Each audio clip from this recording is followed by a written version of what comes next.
Hey guys, um, so Sean's video finally got me to do this. Bit later than I planned. I mean, I was expecting to have this up before Elimination Chamber, so real procrastination on my part.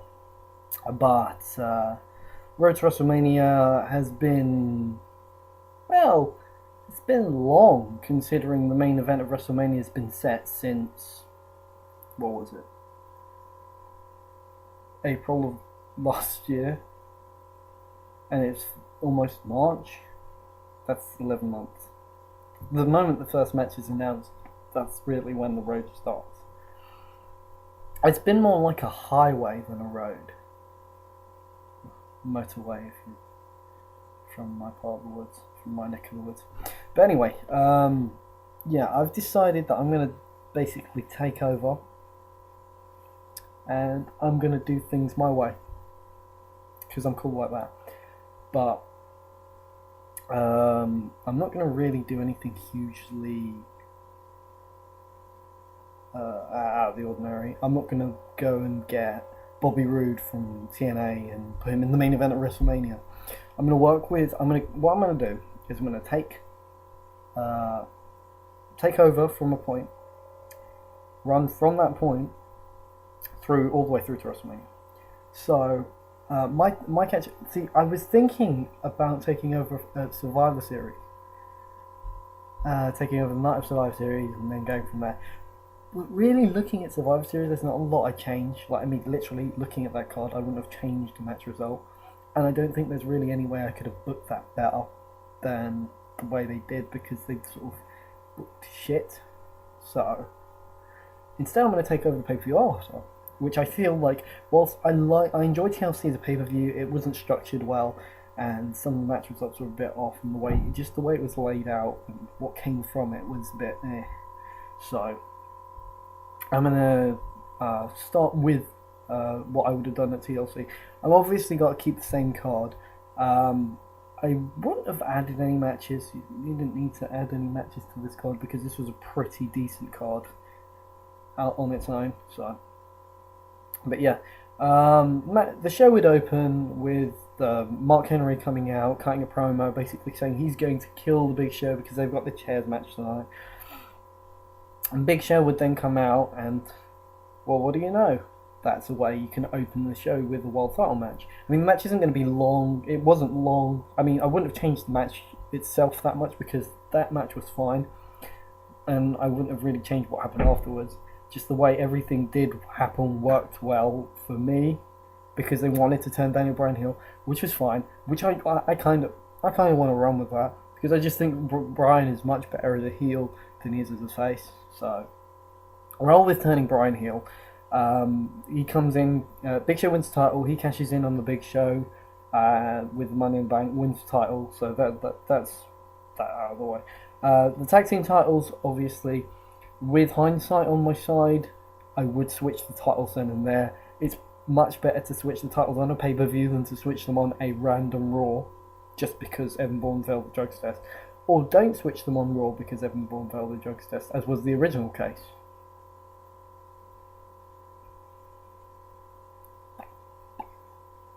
Anyway, yeah, Primo and Epico, new tag team champions over Ed Boon. The Intercontinental title match, Cody Rhodes goes over Booker T, that was fine.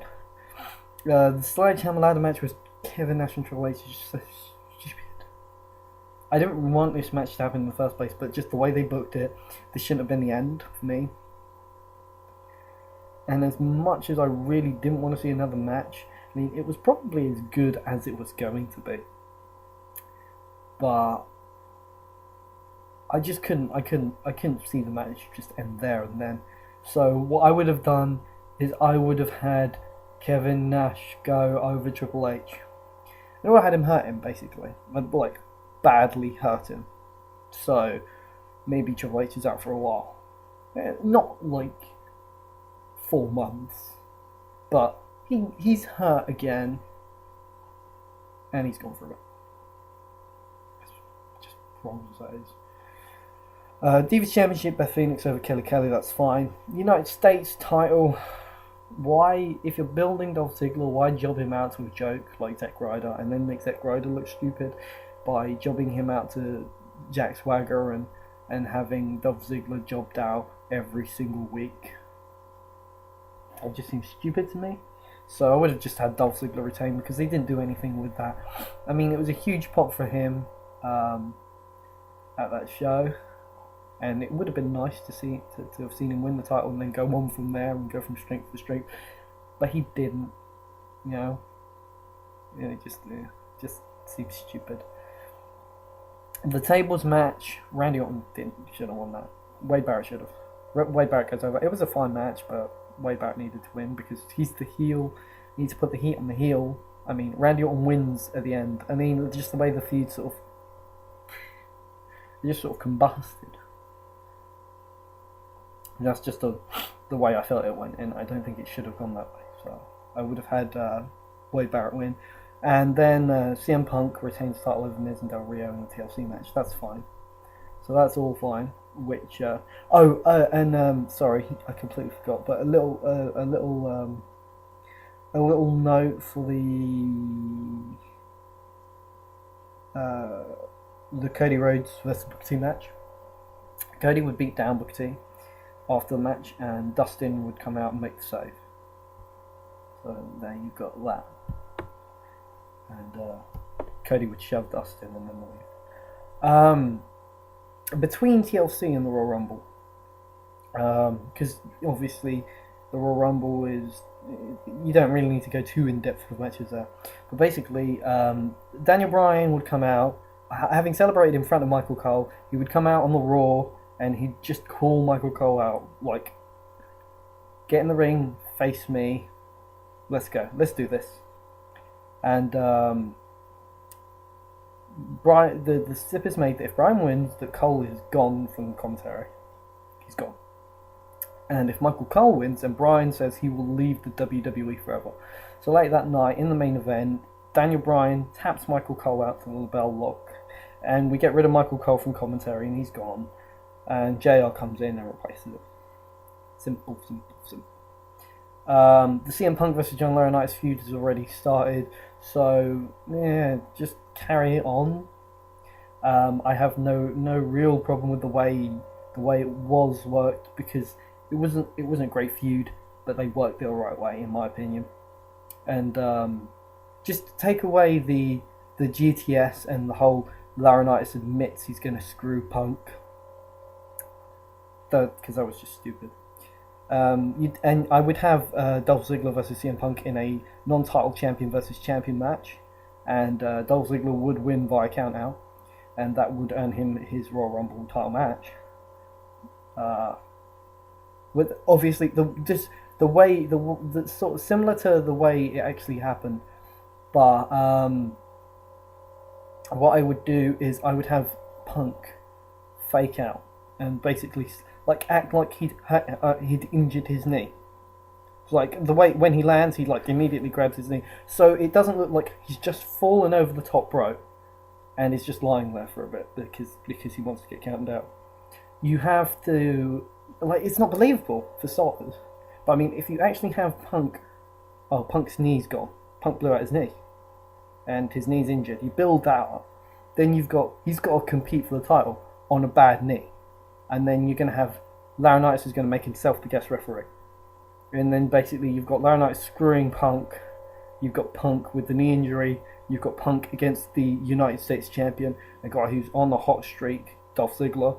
This odds are stacked against him. So if Punk comes out of this, then you know, wow, he would have overcame a lot. Mark Henry gets first title match against Daniel Bryan on SmackDown, on a SmackDown between TLC and Royal Rumble, first of the year, which would be it would be recorded on the 3rd of January. Because the 2nd of January was the Raw where Jericho came back. Big Show would basically come in. He'd attack Mark Henry. He'd literally beat the crap out of Mark Henry, injuring him. And Big Show would then be named the #1 contender for the Royal Rumble. which would there you've got your 2 title matches, 2 main title matches. Elsewhere, you've got, and this is important, you have these hype promos. I think a lot of the things with WWE is it works. The hype video works really well.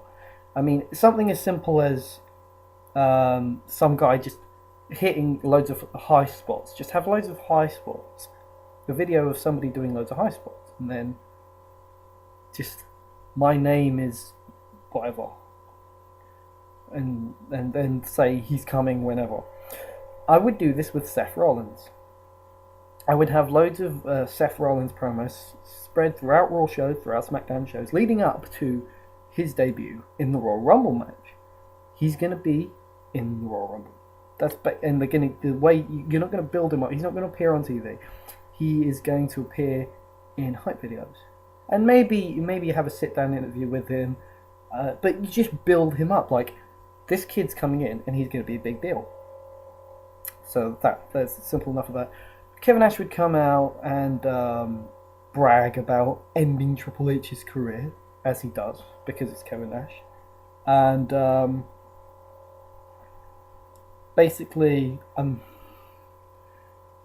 Laurinaitis will come out and just go on the record as saying Triple H may be hurt, but he's not retired, and he'll play as he's giving Nash the chance to kill Triple H, basically, and a last man standing match at the Royal Rumble, and that will be the end of the feud, because it's not going to go anywhere.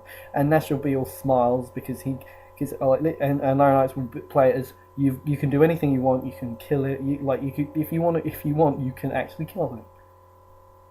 So that, and Triple H wants his revenge, so that's why etc. Elsewhere on the Rumble card, I'd have Divas Championship, Beth Phoenix versus Natalya, which is Beth Phoenix and Natalya versus Eve Torres and Kelly Kelly in a tag team match with the Divas Championship on the line. The person who gets the pin becomes the Divas Champion. Okay, so the Royal Rumble show itself, Triple H versus Kevin Nash opens the show, because you don't open with a world title match unless it's certain circumstances. I like the way things worked at TLC with Mark Henry coming out and then Big Show coming out, and I think that's fine. If you do it on the spur of the moment thing, if you set it up where the world title match is opening the show, it just seems stupid. But yeah, Triple H and Kevin Nash. Triple H basically kills Kevin Nash with a sledgehammer, and Nash is done. The world title match, Daniel Bryan versus the Big Show. Daniel Bryan, ref bump. Daniel Bryan grabs a chair, hits Big Show in the knee, hits him in the ribs, and then unprotected skull chair shot. I don't care. If I'm booking, then this is what I'm doing. I'll do what I want. I'm not doing what WWE wants me to do. I'll do what I want. Anyway, Daniel Bryan literally beats the crap out. He cuts the tree down, literally, and metaphorically and literally. Yeah, cuts the big tree down. Because but I mean, going into this, obviously Big Show's going to have taken out Mark Henry. So he's going to look like a monster. And then Daniel Bryan's able to slay that monster and do it in a really heelish way. And that would get him so much heat. Big Show just looks like he's seriously going to kill somebody. I like that. The Divas Championship, Beth hits a glam slam on Kelly Kelly, and just as she's about to go for the pin, Eve Torres taps out to the Shark Shield on the other side of the ring. Natalya's declared the new champion. And then Beth is sort of like, what? There's more to that, so don't worry. But just and then Natalya's just celebrating, and then Beth storms off, and Natalya's like, oh, Beth, no! And then you've got that. That's simple enough. the WWE Championship versus the United States Championship. I'm just going to deem it a it's a title unification match. Dolph Ziggler defeats CM Punk to become the new WWE Champion. Laurinaitis screws Punk out of the belt. The Punk's going to have the match won. He's going to have Ziggler in the Anaconda device, and then Laurinaitis is going to get distracted by something, and then he's going to take him on the GTS, and then he's going to have him pinned, and then Laurinaitis is going to get distracted by something, and Ziggler's somehow going to cheat to win, and Laurinaitis is going to clearly see Ziggler. Vicky gives Ziggler the belt, and Punk gets smacked over the head with the belt, and Laurinaitis sees it, and Ziggler goes for the pin. Laurinaitis just counts 1, 2, 3. So Laurinaitis screws Punk out of the title. Dolph Ziggler is your new WWE champion. Right. So the Rumble match itself, I'm just going to hit the high spots because it's a Rumble match. Ryder and Henry will start the match, and Henry will just kill that Ryder and eliminate him in a matter of seconds. You can keep the Ricardo Rodriguez spot because that's fine. That was awesome, but he's quickly eliminated by Mark Henry as well. But just the whole Ricardo coming out, that's brilliant. I just like that. I like this year's Royal Rumble. I'm one of few, but I like it. I then have a Henry Brodus Clay face off. And Clay would eventually get the best of Mark Henry and eliminate him before Cody Rhodes sneaks up behind Brodus Clay and eliminates him. Seth Rollins would enter the match about halfway through, I think number 14, something like that, and 14, 15, and it would be a big deal. And he'd hit like loads of his high spots and on someone, on everybody, basically clean house. Miz would come in and toss a load of people out straight away, including Alex Riley, who would have come in early, Tyson Kidd, Primo, and Sheamus would do something similar, eliminating Justin Gabriel and Drew McIntyre. Miz would eliminate R-Truth, and Kane would make his return in this match, but I've completely fucked up because Kane's supposed to enter a lot later even. Sorry. Sorry, I had a surprise entrant. I had a couple of surprise entrants. I haven't changed my notes here, but my bad. Surprise entrant, Bobby Lashley. Why not? It adds name value to the Bobby Lashley and JBL, two of my surprise entrants.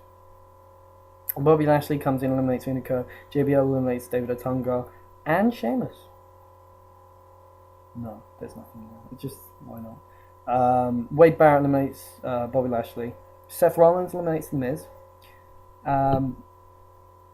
Surprise entrant Christian eliminates Cody Rhodes. There'll be more to that down the line. Surprise entrant Karma eliminates JBL. Then Santino comes out and does his little dance, and then she eliminates him too. And Wade Barrett then eliminates Karma. And Jack Swagger eliminates Kofi Kingston. Seth Rollins eliminates Wade Barrett. Jack Swagger eliminates Christian.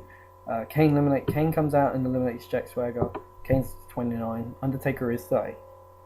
Kane eliminates Jack Swagger. Undertaker eliminates Kane, and Seth Rollins and Undertaker go at it for five solid minutes. Undertaker and Shawn Michaels in 2007, and then eventually Seth Rollins eliminates Undertaker and is now the number one contender to the WWE Championship at WrestleMania. So there you already have Seth Rollins basically says, I'm going to be challenging for the WWE Championship at WrestleMania. So you've got preliminary set Dolph Ziggler versus Seth Rollins. There you go. There's your Royal Rumble. This I know this is gonna be a long video. Michael Cole will return to TV as Miz's new management consultant. Because I think maybe this is just something to keep Miz busy. Daniel Bryan will continue his heel turn by claiming that he is truly the best in the world and will defeat CM Punk by disqualification on Raw the night after the Royal Rumble. He will then be put in the Elimination Chamber match with Sheamus, Barrett, Show, Christian, and Rhodes. Seth Rollins will pick up a win over The Miz after some interference from Michael Cole before Kane comes out and attacks Rollins. And this will lead to Rollins and Kane for Elimination Chamber, and Miz will face R-Truth to finish their rivalry. CM Punk will be before on the same show as he loses to Daniel Bryan earlier in the show. He will demand a rematch against Dolph Ziggler after being screwed over.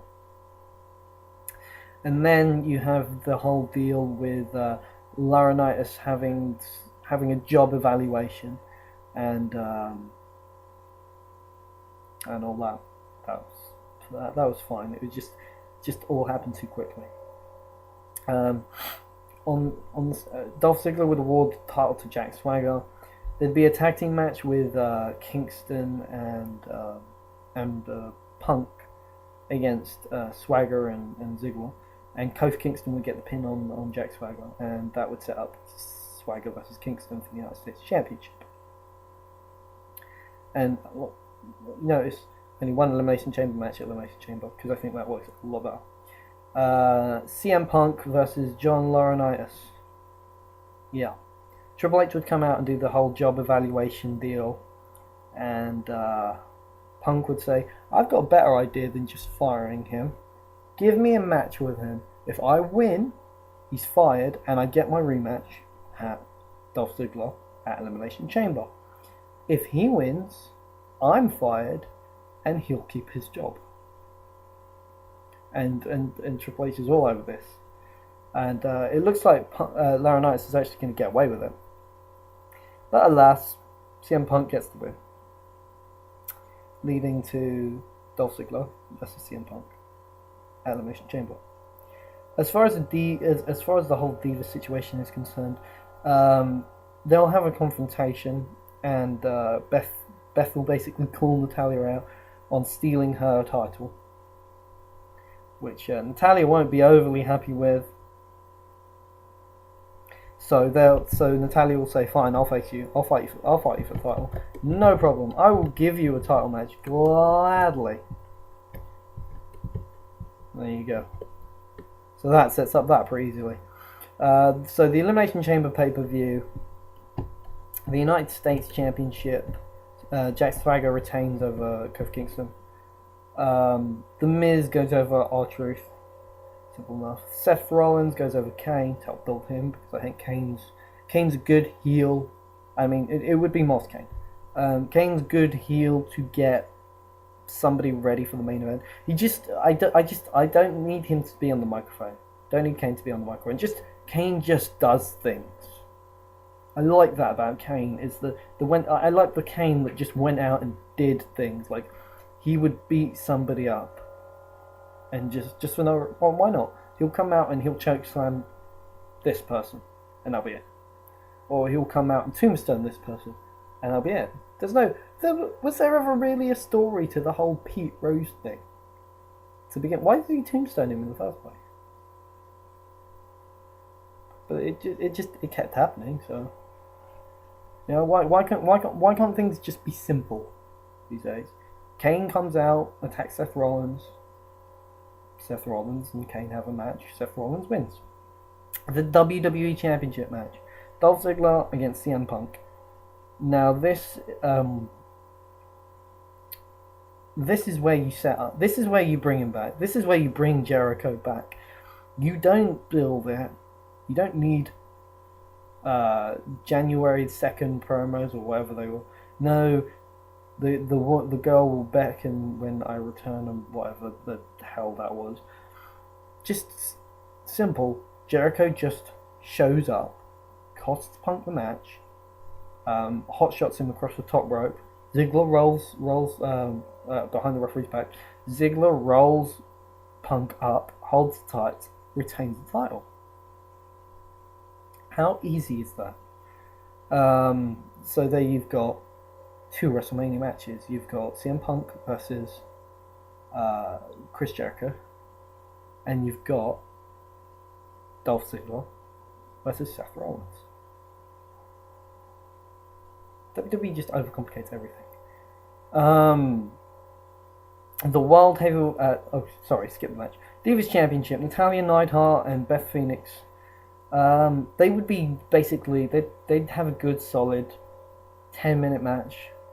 And, maybe you have Beth get out of the sharpshooter, and then Natalya kick out of the Glam Slam. And then you just, literally, maybe you have the two of them butt heads or something.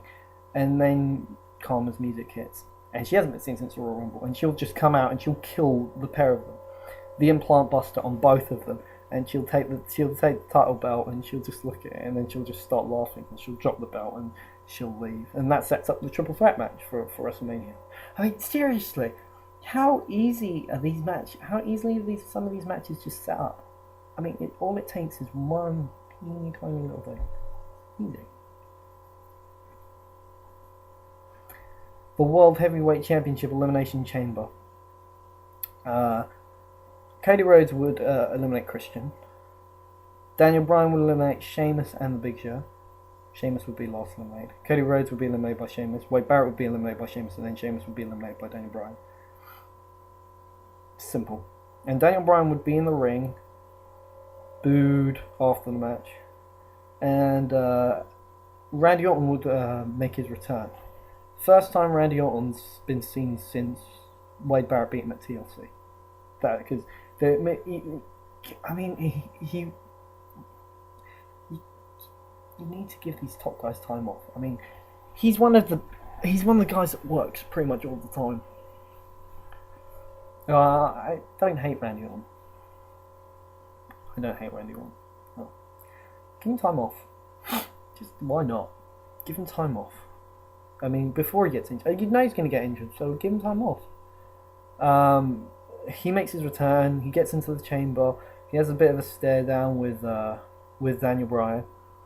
Then he just looks up at the WrestleMania sign, and then he nods, turns back to Bryan, puts his hand out, they shake, and then Orton's just about to step away.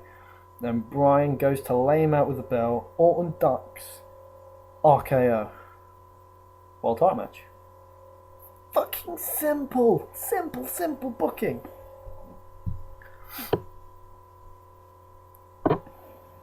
It's not complicated. It's really not. So, having screwed CM Punk out of the WWE title, Jericho's first promo back will basically claim CM Punk ripped him off.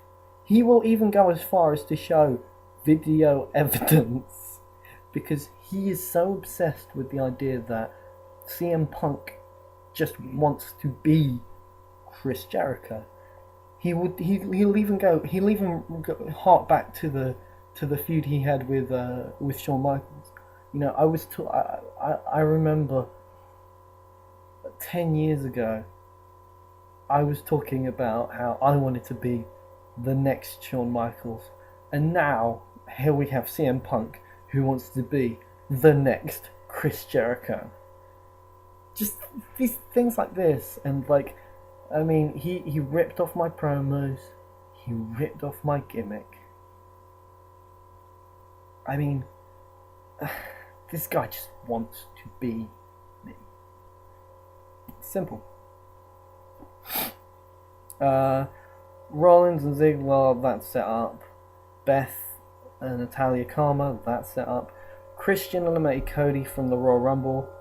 Cody eliminated Christian from the Elimination Chamber. Rhodes versus Christian for the Intercontinental title at WrestleMania.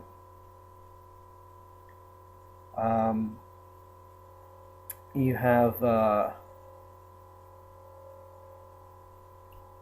have the world title match set up. You have the Intercontinental title match set up. You have the Divas Championships match set up. You've got the WWE Championship match set up. You've got the Chris Jericho versus CM Punk match set up. You would have Miz and Cole would run their mouths about how the WWE higher-ups have been holding Miz down that he hasn't really had a fair opportunity. The last time he had a one-on-one WWE Championship match was, I don't know, and just build on that he's being screwed over, and Triple H would basically come out and say, "You're not being screwed over, you just suck," and Miz would attack and beat the crap out of Triple H. It would be as simple as that, and that would set up Triple H versus Miz at WrestleMania. Because I think Triple H doesn't have anything to gain from winning that match. Triple H doesn't have anything left to prove. And I actually think he's finally gotten to a place where he actually believes that. Because, I still don't like Triple H. I used to hate Triple H for not being willing to put people over. But I just feel like right now he's in a position where he'll put people over. Okay, maybe he won't.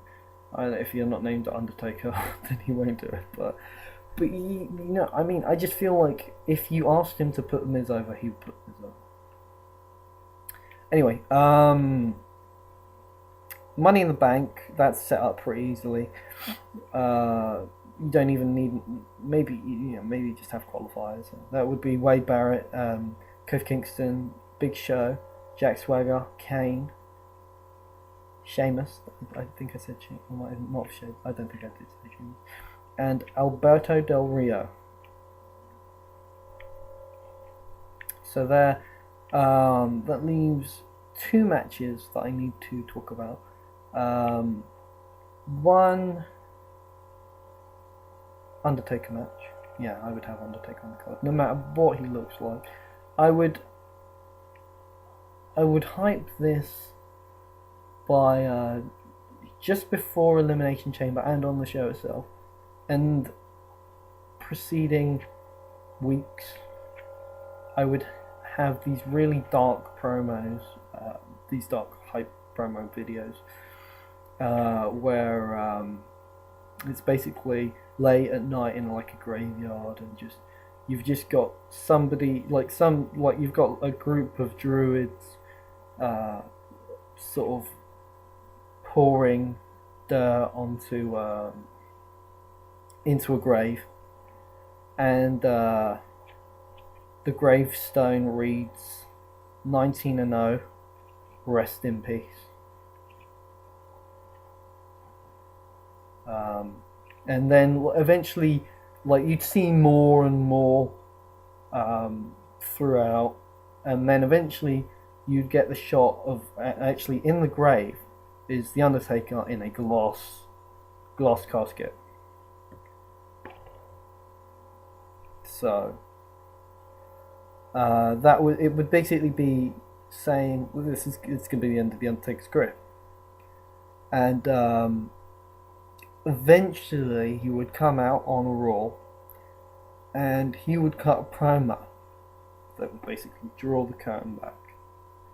He would say he's been the Undertaker for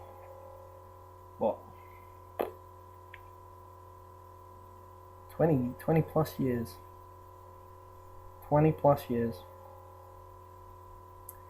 And that he's gotten to a point where some things are more important than playing this unbeatable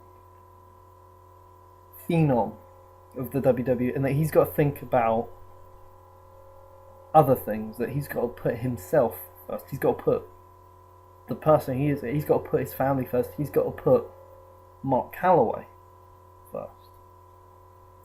And this will basically lead to The Undertaker dropping the gimmick that he's no longer The Undertaker, he is just the man, Mark Calloway. And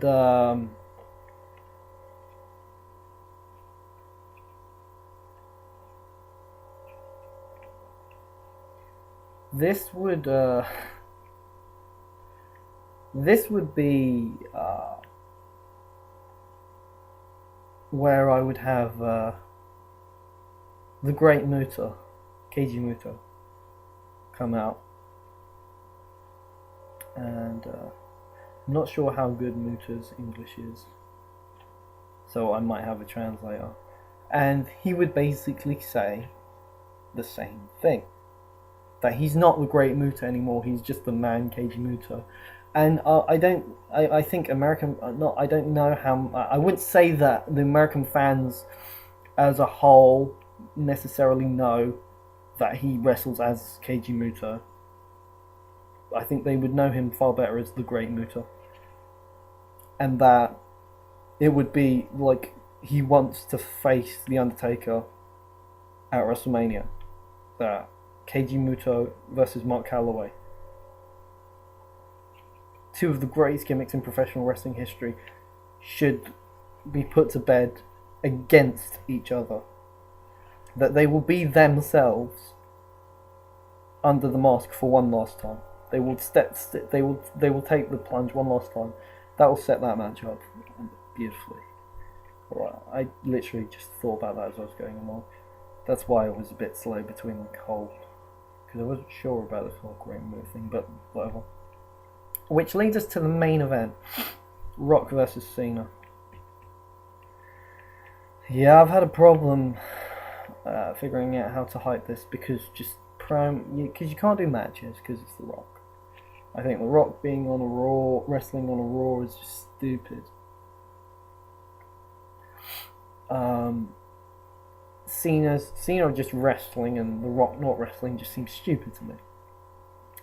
So you know what I would have them go out and I would have them both do press, but they both publicize themselves across the country. So they would be doing TV shows, the Tonight with Jay Leno or whatever. And eventually, they would have the official contract signing 4 weeks before WrestleMania.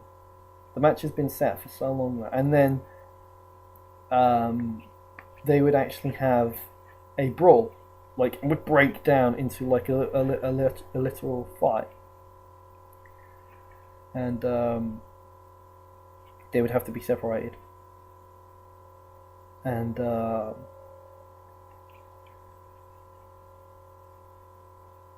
then, actually, no.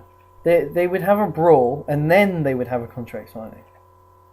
Sorry, fuck that one up. They would have a brawl, and then they would have a contract signing, which would basically say no contact until WrestleMania. That they're not going to touch each other again until WrestleMania. This would be before the show. The brawl would actually happen outside off camera.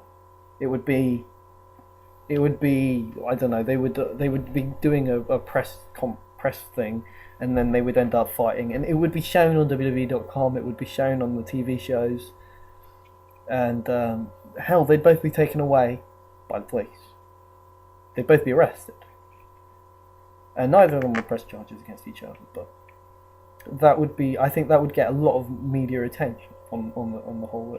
I mean, because they'd be doing press, and then like this would even give it more of a shoot feel. It's real. I mean, the heat between Rock and Cena is real. So why not work it in a real way, a realistic way?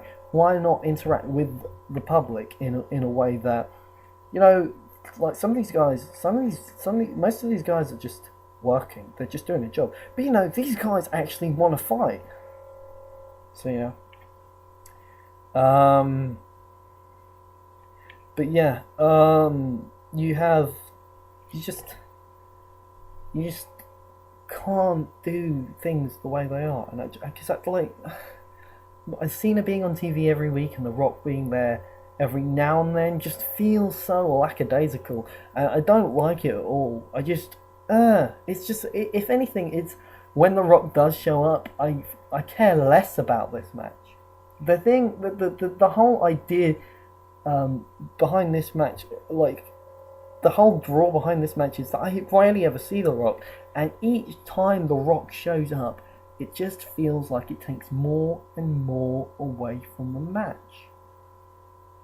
So either, like, I mean, like at this point, a few weeks before the match, it wouldn't be a big deal him showing up.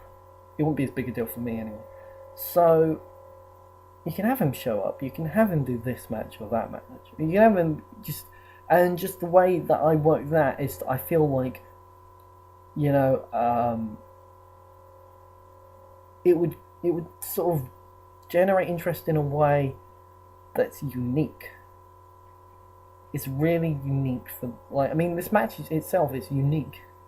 Why not work it a unique way? Why not try something different for it?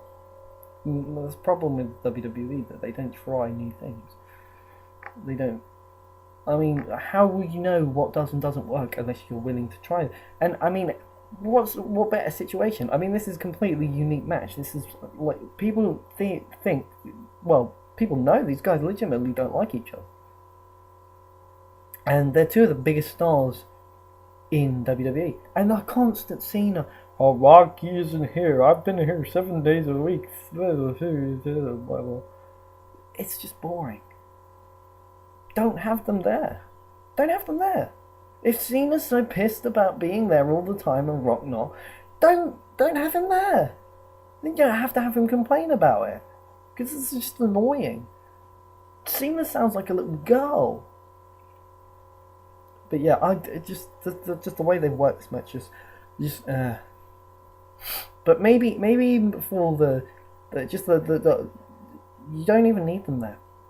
With this, you just do video packages, and maybe you'll show clips of interviews, and you'll show The Rock saying this and Cena saying that, and you'll continue the hype video, and maybe have Cena there, and The Rock there. Like what I would do if I was to have Cena there, I would have Cena there, cut promo, not crying about how, basically saying how he like. I would basically have Cena go out on record as saying, I don't give a shit if you're with me or against me. I'm going to go out there, I'm going to do what I do, and I'm going to beat The Rock. I'm going to beat that bitch. And Rock's going to come in and say, like, basically, he's going to play the... I'm going to roll with Cena as the heel, to an extent, but not Cena, well, basically taunting the fans, but Cena saying he doesn't care how the fans feel about him. If they cheer him, cheer him. If they don't, they don't. Simple as that. Why? He doesn't care. You know. Rock, on the other hand, is gonna play on the fact that the fans are with him, and I think he's gonna work the whole. He's gonna work the crowd, which Rock can do that better than anyone. And you know, I just feel like if you build this match as two people who don't like each other and literally want to beat the crap out of each other, you're going to get more interest than the way they've done it. Simple. Money in the Bank, Wade Barrett would go over.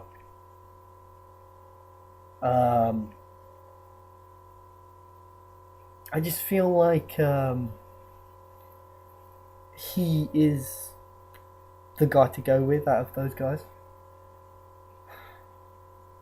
I mean, I know, I set this all up before Wade Barrett got his injury, but yeah, I would have Wade Barrett go over anyway.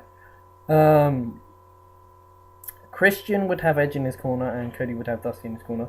I forgot to mention that. I keep forgetting things. I don't have things laid out properly, and it's late. So, Cody would Dustin and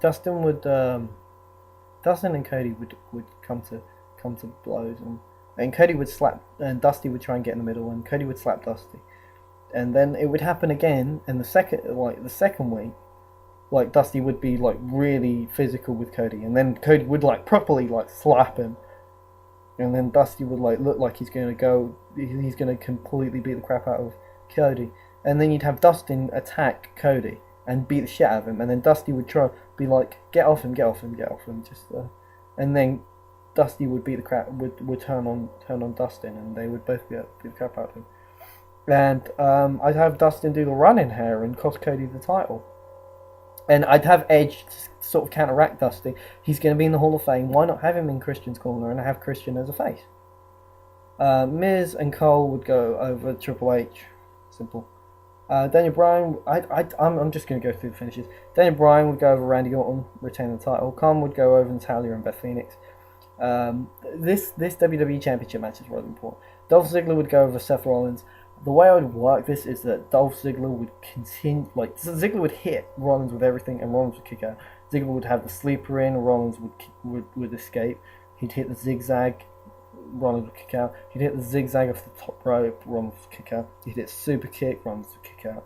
And then Rollins would literally be firing back, and then he'd go up top for the Phoenix Splash, his from a moonsault position into a 450 splash for anybody who doesn't know. He'd go up for that, and that would basically be the move that cost him the match. He'd miss it. Ziggler would then hit the zigzag and would immediately lock in the sleeper, and Rollins would just pass out, and the referee would do the arm check for 3. And Ziggler would retain the title. But Rollins would look like a beast in the match. Mark Calloway would go over Keiji Muto. Chris Jericho would go over CM Punk, and Rock would go over John Cena. Simple. You know, the reason Rock goes over Cena is because it's Miami. If you want to build to a rematch, you build to a rematch. You can have Cena and Rock shake hands at the end of the match. But you don't have Rock raise Cena's hand. Maybe you have Rock shake Cena's hand, fine. But I'm okay with that. But other than that, you don't have them do anything. No respect, no nothing. There's no respect between them. Not leading up to the match. No. Maybe after, but not leading up to it. Anyway, this has been overly long booking. And lots of pauses because I don't like to focus too much on notes because I don't really. Yeah, I don't. No. I'm just talking now for the sake of it. So yeah, finally got this done. Thank you to Sean for giving me the oomph to actually get this done. Video's recorded, should be up by the time you've seen this. Peace.